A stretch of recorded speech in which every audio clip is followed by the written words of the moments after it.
इस कहानी में एक ऐसी दुनिया दिखाई गई है जहां इंसान और मॉन्स्टर्स जैसे कि वैम्पायर्स, वेयरवुल्व्स, विचेस और ऐसे ही अन्य जीव एक साथ रहते हैं। कहने को तो वो एक साथ रहते हैं, लेकिन ज्यादातर इंसान इन मॉन्स्टर्स से दूर रहने में ही भलाई समझते हैं। इस कारण इन मॉन्स्टर्स को आउटकास्ट कहा जाता है। कहानी की शुरुआत एक स्कूल से होती है, जहां इस कहानी की अहम किरदार वेंसडे एजुकेशन सिस्टम को कोसते हुए आगे बढ़ रही होती है।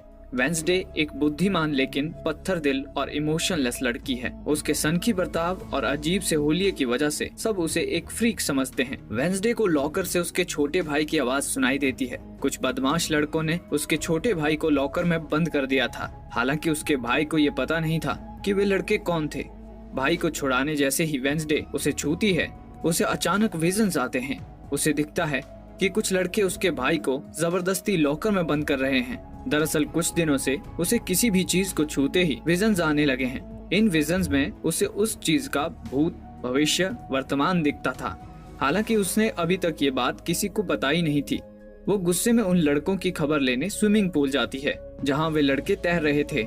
लड़के उसे देखकर उसका मजाक उड़ाने लगते हैं, लेकिन उन्हें ये पता नहीं होता कि वेंसडे उनके साथ एक दर्दनाक मजाक करने वाली है।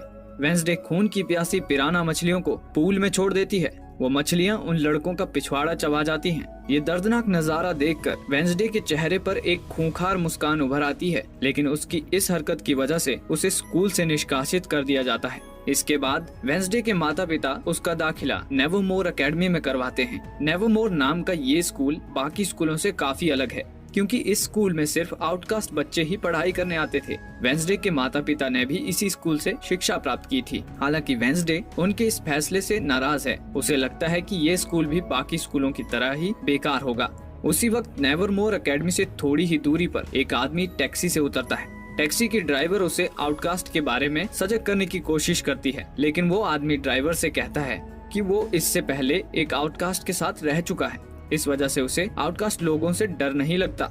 इतना कहकर वो अपनी मंजिल की तरफ निकल पड़ता है। वो रास्ता नेवरमोर एकेडमी के पास ही के जंगल से गुजरता था। थोड़ी दूर चलने के बाद एक जगह वो आराम करने के लिए रुकता है, लेकिन तभी एक अनजान जीव उस पर अचानक हमला कर उसे मौत के घाट उतार देता है। दूसरी ओर वेंसडे अपनी फैमिली के साथ नेवरमोर स्कूल के प्रिंसिपल के कैबिन में बैठी होती है। प्रिंसिपल वेंसडे को बताती है कि स्कूल के दिनों में वो और वेंसडे की माँ रूममेट्स थे, जिस पर वेंसडे व्यंग कसते हुए कहती है कि उसकी मां के साथ रहने के बावजूद भी प्रिंसिपल का दिमागी संतुलन अब तक सही सलामत कैसे है। खुशकिस्मती से प्रिंसिपल उसके व्यंग को नजरअंदाज कर देती है। पिराना वाली घटना के बाद कोर्ट ने वेंसडे के दिमागी संतुलन को ठीक करने के लिए उसे किसी साइकेट्रिस्ट से इलाज कराने का आदेश दिया था। प्रिंसिपल बताती है कि नेवरमोर एकेडमी से लगे शहर जेरिको में डॉक्टर वेलेरी नाम की साइकेट्रिस्ट है। वेंसडे को वहां हफ्ते में 2 दिन थेरेपी सेशन के लिए ले जाया जाएगा। इसके बाद प्रिंसिपल वेंसडे को उसका कमरा दिखाने ले जाती है। वहां प्रिंसिपल वेंसडे का परिचय उसकी रूममेट इनिट से करवाती है। इनिट का नेचर वेंसडे से ठीक विपरीत होता है। वो एक खुशमिजाज स्वभाव की प्यारी लड़की है। उसने अपना कमरा विविध रंगों से सजाया होता है, लेकिन वेंसडे को रंगों से चिढ़ होती है। इस वजह से जब वो अपना रंगीन कमरा देखती है तो उसका मूड खराब हो जाता है। स्कूल ने वेंसडे की पसंद ध्यान में रखते हुए उसके लिए एक ब्लैक एंड व्हाइट कलर की यूनिफॉर्म तैयार की होती है। इसके बाद इनिट उसे स्कूल घुमाने ले जाती है। इनिट वेंसडे को स्कूल में पढ़ रहे आउटकास्ट स्टूडेंट्स के बारे में बताती है। वो बताती है कि स्कूल में ज्यादातर विद्यार्थी 4 ग्रुप्स में बटे हुए हैं। पहले हैं वैम्पायर्स, दूसरे हैं वेयरवुल्व्स। इनिट बताती है वो खुद भी एक वेयरवुल्फ है। इसके बाद आते हैं साइरन, जिनके पास अपनी आवाज से दूसरों को वश में करने की शक्ति होती है। और आखिर में आते हैं गॉर्गून्स, जिनके पास किसी को भी पत्थर में बदलने की शक्ति होती है। स्कूल में दूसरे आउटकास्ट स्टूडेंट भी हैं, लेकिन ज्यादातर स्टूडेंट्स इन्हीं 4 आउटकास्ट से आते हैं। कुछ देर बाद वेंसडे के माता पिता उससे विदा लेते हैं। जाने से पहले वेंसडे की माँ वेंसडे से कहती है कि वो गलती से भी यहाँ से भागने की कोशिश ना करे, जिस पर वेंसडे बदतमीजी से कहती है वो वहाँ से जरूर भागेगी और शायद ये उन दोनों की आखिरी मुलाकात है। जाने से पहले वेंसडे के माता पिता वेंसडे पर नजर रखने के लिए एक हाथ को छोड़ जाते हैं, जिसका नाम होता है थिंग। थिंग वेंसडे के फैमिली मेंबर की तरह ही है। दूसरी ओर जंगल में पुलिस को उस आदमी की लाश मिलती है जो कुछ वक्त पहले टैक्सी से उतरा था। उसके शरीर के हिस्से इधर उधर बिखरे पड़े होते हैं, साथ ही कुछ हिस्से गायब होते हैं। इससे पहले भी शहर में इसी तरह से 2 हत्याएं हो चुकी हैं और शेरिफ को पूरा यकीन था कि इन हत्याओं के पीछे नेवरमोर एकेडमी के ही किसी आउटकास्ट का हाथ है, लेकिन कोई सबूत न होने की वजह से वो चुप बैठा था। दूसरी ओर एक दूसरे से विपरीत स्वभाव की वजह से वेंसडे और इनिड लड़ रही होती हैं। तभी बॉटनी टीचर यानी फूल पौधों के बारे में पढ़ाने वाली टीचर वेंसडे से मिलने आती है। वो नेवरमोर में पढ़ाने वाली इकलौती इंसान थी। वो उन दोनों का झगड़ा सुलझाती है और वेंसडे को वेलकम के तौर पर एक फूल देकर वहाँ से चली जाती है। अगले दिन वेंसडे तलवारबाजी का अभ्यास करने जाती है। वहाँ बियांका नाम की लड़की पहले से अभ्यास कर रही थी। बियांका एक सायरन है। सायरन वो आउटकास्ट होते हैं जो अपनी आवाज से दूसरों को अपने वश में कर सकते हैं। बियांका स्कूल की सबसे पॉपुलर हस्ती है। वो पढ़ाई के साथ साथ बाकी एक्टिविटीज में भी काफी होशियार है। बियांका तलवारबाजी में रोवन नाम के लड़के को हराती है और घमंड से टीचर को पूछती है कि क्या यहाँ कोई ऐसा तलवारबाज नहीं है जो उसे हरा पाएगा। ये सुनते ही वेंसडे उसे चैलेंज करती है।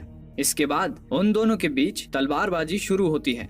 वेंसडे काफी फुर्ती से पहला पॉइंट अपने नाम करती है, तो वहीं दूसरा पॉइंट बियांका अपने नाम करती है। साथ ही वो वेंसडे को ये कहकर उकसाती है कि उसे मिला हुआ पॉइंट तो बिगिनर लक था। ये सुनते ही गुस्से से पागल हो चुकी वेंसडे उसे आखिरी राउंड बिना हेलमेट के लड़ने के लिए चैलेंज करती है। इस राउंड में जो अपने प्रतिस्पर्धी का खून सबसे पहले निकालेगा वही विजेता घोषित होगा।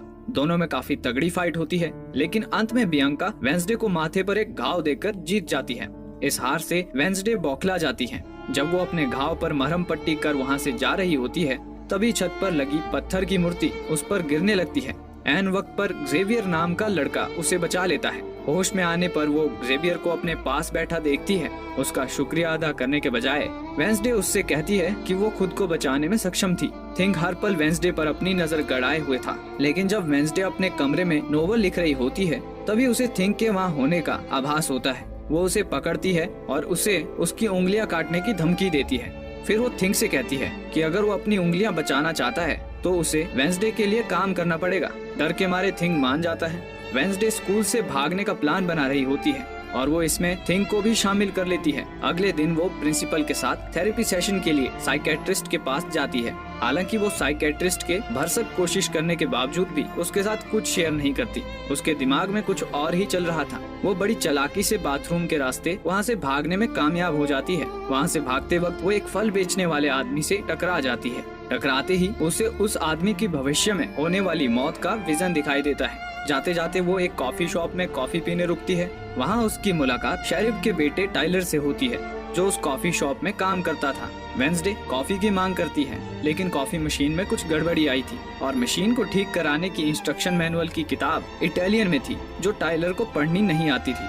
तब वेंसडे, जिसे इटालियन पढ़ना आता था, वो मशीन ठीक करने में उसकी मदद करती है। बदले में वो उसे बस स्टैंड तक लिफ्ट देने के लिए कहती है। टाइलर को काम होने की वजह से वो उसे वहाँ थोड़ी देर इंतजार करने के लिए कहता है। तभी कुछ नॉर्मल इंसानी लड़के वहाँ आते हैं और वेंसडे की नेवरमोर की यूनिफॉर्म देखकर उसके साथ बदतमीजी करते हैं। दरअसल शहर में ज्यादातर लोग आउटकास्ट से नफरत करते थे और आउटकास्ट का शहर में आना उन्हें पसंद न था। हालांकि वेंसडे उन लड़कों की पिटाई कर उन्हें अच्छा सबक सिखाती है। तभी शेरिफ और प्रिंसिपल वहाँ आते हैं। शेरिफ वेंसडे का नेम एडम्स है। ये जानते ही उसे कहता है कि उसके पिता को मर्डर के लिए सलाखों के पीछे होना चाहिए था, लेकिन वो पैसों के दम पे खुला घूम रहा है। शेरिफ वेंसडे को चेतावनी देता है कि वो हमेशा उस पर नजर रखेगा। फिर प्रिंसिपल वेंसडे को लेकर वापस स्कूल की तरफ निकल पड़ती है। रास्ते में एक गाड़ी का एक्सीडेंट हुआ होता है, जिसका ड्राइवर मर चुका था। ये वही फल बेचने वाला आदमी था जो कुछ देर पहले वेंसडे से टकराया था। बहरहाल वेंसडे का भागने का प्लान फेल हो चुका था। रात में वेंसडे अपना मूड ठीक करने के लिए वायलिन बजाती है। सब उसके इस टैलेंट का आनंद लेते हैं, लेकिन खुद वेंसडे के मूड में कुछ खास सुधार नहीं। वहाँ आती है। आज फुल मून नाइट होती है। इस वजह से सभी वेयरवुल्फ चांद को देखकर चिल्ला रहे होते हैं, लेकिन इनिड को नॉर्मल रूप में देखकर वेंसडे उससे पूछती है कि वो अपने वेयरवुल्फ रूप में क्यों नहीं है। इनिड उसे बताती है कि वो अभी पूरी तरह से वेयरवुल्फ बनी नहीं है। वैसे तो उसकी माँ ने उससे कहा है कि वो देर सवेर वेयरवुल्फ बन ही जाएगी, लेकिन उसे चिंता है कि अगर ऐसा नहीं हुआ तो उसे उसकी बिरादरी से निकाल दिया जाएगा और उसे पूरी जिंदगी अकेले ही रहना पड़ेगा। कुछ देर बाद थिंग टाइलर के घर पर जाता है और उसे वेंसडे के साथ वीडियो कॉल पर बात करने के लिए कहता है। वेंसडे उससे पूछती है कि क्या वो अभी भी भागने में उसकी मदद करना चाहता है। बदले में वेंसडे उसे इनाम भी देने की पेशकश करती है। टाइलर कहता है कि वो उसकी मदद करेगा, लेकिन उसे कोई इनाम नहीं चाहिए। अगले दिन शहर में एक फेस्टिवल होने वाला था और वेंसडे उस फेस्टिवल से भागने का प्लान बनाती है। अगले दिन वेंसडे इनिड के साथ फेस्टिवल में पहुंचती है। मौका मिलते ही प्रिंसिपल का ध्यान भटकाकर वो टाइलर के साथ वहां से भागने की कोशिश करती है। जाते जाते वो रोवन नाम के लड़के से टकराती है। रोवन वही लड़का है जिसे बियांका ने उस दिन तलवारबाजी में हराया था। उससे टकराते ही वेंसडे को रोवन की मौत का विजन दिखाई देता है। रोवन काफी जल्दबाजी में जंगल की ओर भाग रहा था। वेंसडे उसे रोकने के लिए उसके पीछे पीछे जंगल में जाती है। ज़ेवियर भी वेंसडे को जंगल में जाते हुए देख लेता है। ज़ेवियर वही लड़का है जिसने उस दिन वेंसडे को उस पर गिरती पत्थर की मूर्ति से बचाया था। जंगल में वेंसडे रोवन को रोकती है और कहती है कि उसकी जान को खतरा है, लेकिन तभी रोवन के चेहरे पर एक कुटिल मुस्कान आती है और वो उल्टा वेंसडे पर हमला कर देता है। वेंसडे को कुछ समझ नहीं आता। तब रोवन वेंसडे को एक ड्राइंग दिखाता है जिसमें वेंसडे की तरह दिखने वाली एक लड़की खड़ी थी और उसके पीछे नेवरमोर जलकर तबाह हो रहा था। रोवन वेंसडे को बताता है कि उसकी माँ भविष्य देख सकती थी और उन्होंने 24 साल पहले ये ड्राइंग बनाई थी। उनकी भविष्यवाणी के अनुसार वेंसडे नेवरमोर को तबाह कर देगी, इसीलिए वेंसडे को मारकर रोवन नेवरमोर को बचाने की कोशिश कर रहा था। इससे पहले कि रोवन वेंसडे को मार डालता, अचानक से एक राक्षस वहां आता है और रोवन को मौत के घाट उतारकर वहां से चला जाता है। अगले सीन में उस जंगल में चारों ओर पुलिस छानबीन करते हुए नजर आती है। वेंसडे ने उन्हें घटी घटना के बारे में बता दिया था, लेकिन हैरानी की बात थी कि उन्हें वहाँ घटी घटना का कोई निशान नहीं मिलता। यहाँ तक कि रोवन की लाश तक नहीं मिलती। शेरिफ वेंसडे से कहता है कि उसे भ्रम हुआ होगा, लेकिन वेंसडे को उसने जो कुछ देखा उस पर पूरा यकीन था। वेंसडे शेरिफ से अकेले में बात करने की इच्छा प्रकट करती है, लेकिन प्रिंसिपल को इस बात से ऐतराज होता है। वो इसकी इजाजत नहीं देती, पर शेरिफ के फोर्स करने पर वो उन दोनों को 5 मिनट का समय देती है। अकेले में वेंसडे शेरिफ को बताती है कि जंगल में कोई राक्षस है और उसी ने रोवन और बाकी लोगों को मारा है और कोई है जो इन हत्याओं को छुपाने की कोशिश कर रहा है। तभी दरवाजा खुलता है और दरवाजे से रोवन अंदर आता है। उसे देखकर दोनों चौंक जाते हैं। वेंसडे को तो समझ ही नहीं आ रहा होता कि ये हो क्या रहा है। कुछ देर बाद वेंसडे इनिड से जाकर मिलती है और उससे रोवन के बारे में पूछती है। इनिड कहती है कि वो सिर्फ इतना जानती है कि रोवन एक अजीब लड़का था जिसका कोई दोस्त भी नहीं था। उसके बारे में जानकारी उसका रूममेट ज़ेवियर ही दे सकता है। रात में वेंसडे अपनी नोवेल पर काम कर रही होती है, तब उसकी नजर रोवन की पेंटिंग पर पड़ती है। वहाँ उसे एक अजीब सा सिंबल दिखाई देता है। अगले दिन वेंसडे प्रिंसिपल के कैबिन में जाती है और रोवन से मिलने की इच्छा जताती है, लेकिन प्रिंसिपल मना कर देती है और बताती है कि रोवन को स्कूल से निकाल दिया गया है और वो आज ही ये स्कूल छोड़कर जा रहा है। इसके साथ ही प्रिंसिपल उसे एक्स्ट्रा करिकुलर एक्टिविटीज के लिए कोई क्लब ज्वाइन करने के लिए कहती है। वेंसडे जानती थी कि प्रिंसिपल हर वक्त उस पर नजर गड़ाए हुए है। मजबूरन उसे अलग अलग क्लब्स देखने जाना पड़ता है। पहले वो सिंगिंग क्लब जाती है जिसे बियांका चला रही थी, लेकिन वहाँ बात नहीं बनती। इसके बाद वो आर्चरी क्लब में जाती है जिसकी कमान ज़ेवियर के हाथों में होती है। ज़ेवियर वेंसडे को तीर चलाने का तरीका बताता है। वेंसडे उसे बातों ही बातों में रोवन के बारे में पूछती है। ज़ेवियर उसे बताता है कि वैसे तो रोवन शुरू से थोड़ा अजीब था, लेकिन हाल ही में उसका बर्ताव कुछ ज्यादा ही खराब हो गया था। इसके बाद ज़ेवियर वेंसडे को टाइलर से दूर रहने के लिए कहता है। वजह वो ये बताता है कि टाइलर और उसके इंसान दोस्त आउटकास्ट से नफरत करते हैं। वेंसडे उसकी बातों को नजरअंदाज करते हुए एक सेब हवा में उछालती है और तीर से सेब को काटते हुए सीधे निशाने पे दे मारती है। ये देखकर ज़ेवियर की बोलती बंद हो जाती है। इसके बाद वो हमर्स क्लब पहुंचती है जहां मधुमक्खियों के बारे में सिखाया जाता है, लेकिन जब वो वहां पहुंचती है तो उसे सिर्फ एक ही लड़का वहां दिखाई देता है। उस लड़के का नाम यूजीन था और वो अकेला ही उस क्लब को चला रहा था, क्योंकि उसके अलावा वहां और कोई नहीं आता था। यूजीन और वेंसडे में बातें चल रही होती हैं कि तभी थिंग वहां आता है और इशारे से कहीं चलने के लिए कहता है। जब वेंसडे उसके पीछे जाती है तो उसे रोवन दिखाई देता है। रोवन अपना सामान लेकर वहां से जा रहा था। हैरानी की बात तो ये होती है कि वो उस रात के मुकाबले इस बार वेंसडे से काफी शांति से बात कर रहा था। वेंसडे थिंग को उसका पीछा करने के लिए कहती है। स्टेशन पर पहुंचने के बाद रोवन टॉयलेट जाता है, लेकिन टॉयलेट से बाहर रोवन की जगह कोई और ही इंसान निकलता है। थिंग को समझ ही नहीं आता कि रोवन अचानक वहां से भाग कैसे गया। कुछ देर बाद वो इंसान अपने असली रूप में आ जाता है। वो कोई और नहीं बल्कि प्रिंसिपल थी। थिंग जाकर वेंसडे को बताता है कि रोवन टॉयलेट से कहीं भाग गया, जिस पर वेंसडे उसे काफी डांटती है। बॉटनी की क्लास में ज़ेवियर वेंसडे को उसके साथ बैठने के लिए कहता है। ज़ेवियर के पास किसी भी चित्र को जिंदा कर पाने की शक्ति थी। वो वेंसडे को अपनी शक्ति से इम्प्रेस करने की कोशिश करता है, हालांकि ऐसा हो नहीं पाता। दूसरी ओर शेरिफ अपने कुत्ते के साथ जंगल में छानबीन के लिए जा रहा होता है। टाइलर उसे जंगल के राक्षस के बारे में पूछता है, पर शेरिफ उसकी बातों का जवाब नहीं देता और टाइलर को उसकी साइकेट्रिस्ट से चल रही थेरेपी के बारे में पूछता है। दरअसल टाइलर की मां की मौत के बाद टाइलर सदमे में चला गया था और सदमे से उभरने के लिए वो भी साइकेट्रिस्ट से थेरेपी ले रहा था।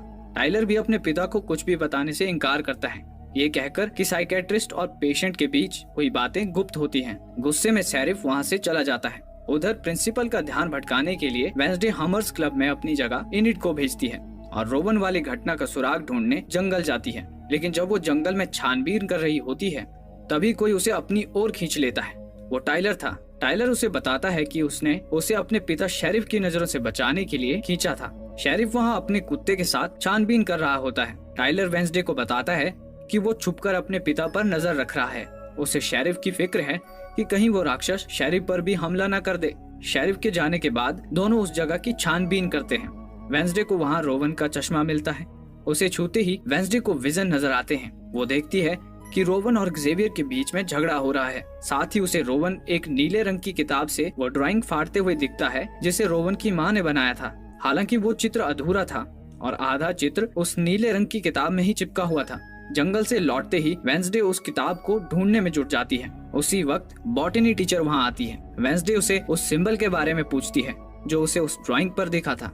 टीचर उसे बताती है कि ये सिंबल एक पुरानी स्टूडेंट सोसाइटी नाइटशेड्स का है जो सालों पहले बंद हो गई थी। इसके बाद टीचर वेंसडे ने क्लास में दिए हुए जवाबों की तारीफ करती है। बॉटनी टीचर वेंसडे की पर्सनैलिटी से काफी प्रभावित मालूम पड़ रही थी। वो जाने से पहले उससे कहती है कि अगर कभी किसी से बात करने का मन करे तो वो कभी भी उसके पास आ सकती है। इसके बाद वेंसडे उस नीली किताब की तलाश जारी रखती है। वो रोवन के पुराने कमरे यानी ज़ेवियर के कमरे में उस किताब को ढूंढने की कोशिश करती है। तभी ज़ेवियर कमरे में आता है। ऐन वक्त पर वेंसडे और थिंग छुप जाते हैं। थोड़ी ही देर में बियांका भी उसी कमरे में आती है। बियांका और ज़ेवियर पहले कपल हुआ करते थे, लेकिन एक बार बियांका ने अपनी सायरन शक्तियों का इस्तेमाल ज़ेवियर पर किया था और इसी वजह से दोनों का ब्रेकअप हुआ था। लेकिन बियांका अभी भी ज़ेवियर को चाहती थी। इसी कारण ज़ेवियर की वेंसडे में बढ़ती दिलचस्पी उसे खल रही थी। वो ज़ेवियर को वेंसडे के खिलाफ भड़काने की कोशिश करती है। हालांकि उसकी बातों का ज़ेवियर पर कुछ खास असर नहीं होता। वेंसडे भी इन दोनों की बातें सुन रही थी। बियांका उसे बताती है कि अगले दिन होने वाले एडगर एलन पोए कंपटीशन में वो वेंसडे की रूममेट इनिड को हराकर वेंसडे को नीचा दिखाने वाली है। जब वेंसडे अपने कमरे में पहुंचती है तब इनिड कमरे में रो रही होती है। इनिड बताती है कि उसकी टीम की एक लड़की की तबीयत अचानक बिगड़ गई और वो कंपटीशन से बाहर हो गई है। वेंसडे समझ जाती है कि ये सब बियांका का किया धरा है। वो बियांका को अच्छा सबक सिखाने का ठानती है। वो उस लड़की की जगह खुद को टीम में शामिल करने के लिए कहती है। अगले दिन एडगर एलन पो कंपटीशन था। ये कंपटीशन स्कूल के सबसे मशहूर विद्यार्थी एडगर एलन पो की याद में हर साल आयोजित किया जाता था। इस कंपटीशन में पहले नाव से तैरते हुए नदी के दूसरे किनारे जाना होता है। जाकर अपनी अपनी टीम का फ्लैग लेकर वापस लौटना होता है।